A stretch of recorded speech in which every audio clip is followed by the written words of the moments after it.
السلام علیکم ناظرین، لاہور کی فوڈ مارکیٹ میں ایک بہت مشہور دکان ہے۔ ایک بار آگ نے اس دکان کو بالکل برباد کر دیا۔ آگ لگنے سے سارا سامان ضائع ہو گیا، مگر اس دکان نے بہت جلد اپنی تجارت دوبارہ بحال کر دکاندار نے تجارت بحال کرنے کے لیے ایک بڑا خوبصورت انداز اپنایا۔ وہ اس طرح کہ اس نے اپنی دکان کے سامنے ایک تختہ لگا دیا جس پر لکھا ہوا تھا، یقین جانیے ہماری دکان آج واحد دکان ہے جہاں صرف تازہ مال موجود ہے۔ یہ ایک مثال ہے جس سے اندازہ ہوتا ہے۔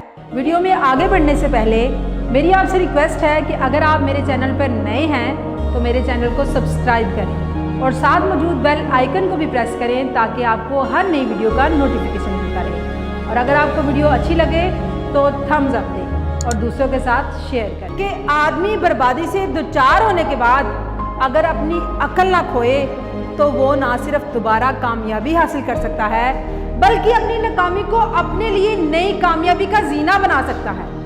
لاہور کی مذکورہ دکان آگ سے جل کر تباہ ہو گئی۔ بظاہر یہ بربادی کا واقعہ ہے، مگر اس واقعے کو دکاندار نے زینے کے طور پر استعمال کیا۔ دکان کی آگ سے جل جانے کے معنی یہ ہیں کہ پچھلا سارا سامان جو دکان میں موجود تھا سب ختم ہو گیا۔ اس دکاندار نے فوراً نیا سامان لا کر دکان میں رکھا اور پھر خریدار کی اس نفسیات کو استعمال کیا کہ وہ ہمیشہ تازہ بنا ہوا مال پسند کرتا ہے۔ اس نے جب مذکورہ اعلان کیا کہ آج اس دکان میں ہر چیز تازہ ہے تو عوام نے فوراً اس کو صحیح سمجھ لیا، کیونکہ وہ جانتے تھے کہ یہ دکان آگ سے جل کر تباہ ہو چکی ہے۔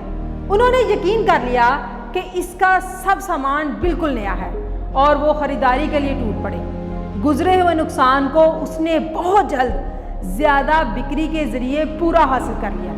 ناظرین، یہ کہانی ہمیں بتاتی ہے کہ اس دنیا میں اس وقت بھی ایک نیا امکان چھپا ہوتا ہے جبکہ آدمی کا اثاثہ جل کر راکھ ہو جائے۔ آدمی کو چاہیے کہ وہ کبھی بھی مایوس نہ ہو۔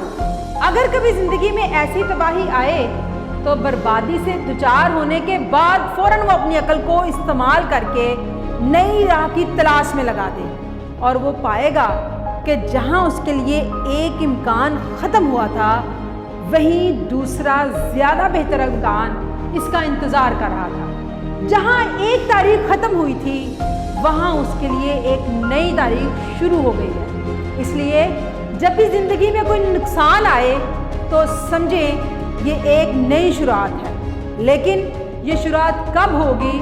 جب آپ اس بربادی سے پریشان ہونا چھوڑ کر اپنی عقل کو استعمال کریں گے اور نئے راستے تلاش کرنا شروع کریں گے۔ اگر آپ کو یہ ویڈیو اچھی لگے تو اسے دوسروں کے ساتھ شیئر ضرور کیجیے گا۔ فی امان اللہ۔